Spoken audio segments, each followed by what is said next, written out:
শুভ দুপুর বন্ধুরা, আমি মৌমিতা চলে আসলাম আবারও একটা সুন্দর ব্লগ নিয়ে তোমাদের কাছে।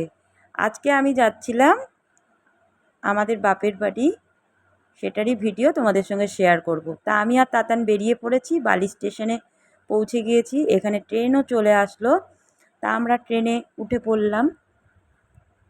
দুপুরের দিকে আমরা রওনা হয়েছিলাম। আমাদের বাপের বাড়ি যেতে বেশ খানিক টাইম লাগে, 3 ঘন্টা ট্রেনে পুরো টাইম লাগে, আর 1 ঘন্টা এদিকে সেদিক, টোটাল 4 ঘন্টা টাইম লাগে। তা আমরা এরকম যাচ্ছিলাম, তখন দেখো সাইডের এই পরিবেশটা মানে এত ভালো লাগে। কাশফুল ফুটেছে, মানে শরৎকালের কাশফুল দেখতে দেখতে মন প্রাণ পুরো জুড়িয়ে যাচ্ছিল।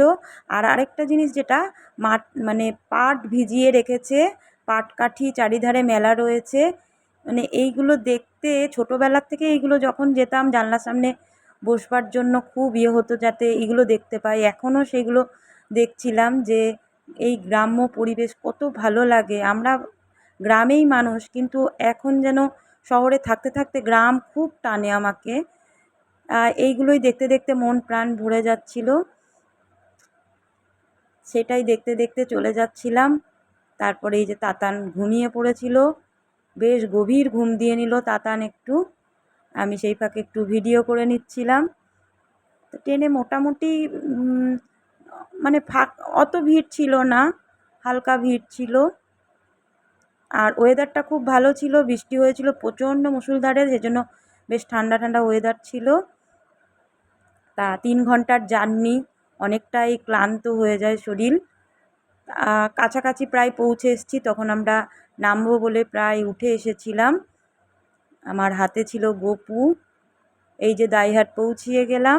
তা এখানে পৌঁছেই যাদেরকে দেখলাম, ও বাবা দেখো কারা বসে রয়েছে, একদম রাম ভক্ত হনুমান বসে রয়েছে। তাদের দর্শন করেই শুভ শুভ বাপের বাড়ির উদ্দেশ্যে এবার রওনা হলাম রিস্কায় চেপে। তা এই যে পাড়ার অলি গলি পেরিয়ে রিস্কায় করে যেতে যেতে কত কিছু মনে পড়ছে ছোটোবেলায়। এই অলি গলিতেই কত লুকোচুরি, ছোঁয়াছুঁয়ি, বন্ধুদের সঙ্গে খেলা, ছুটোছুটি সব কিছু মনে পড়ছে। ঠিক বাড়ির কাছটিতে, একদম বাড়ির গলিতে পৌঁছে গেলাম। বাড়ির গলির কাছে একদম চলে এসেছি আমি। সেখানে পৌঁছতেই দেখলাম মোড় ঘুরতেই বাবা বসে আছে একদম দরজার সামনে আমাদের জন্য অপেক্ষা করে। ভেবেছিলাম হয়তো মা দাঁড়িয়ে থাকবে, কিন্তু আজকে দেখলাম বাবা দাঁড়িয়ে রয়েছে। একদম নেমে পড়লাম। তারপরে তো মা কোথায় গেল, মা কোথায় গেল, মায়ের খোঁজটাই বাড়িতে ঢুকে আগে হয়। ও মা, দেখছি মায়ের শরীরটা খুব একটা ভালো নেই, মা শুয়ে আছে। কী হয়েছে মা তোমার? তুমি আজকে আমাকে দরজার সামনে দাঁড়ালা না আমাকে। তা দেখছি মা একটু অসুস্থই ছিল, শুয়ে রয়েছে। তা মা বলছে এই ভিডিওটাও তোর করতে হবে, সেটাই।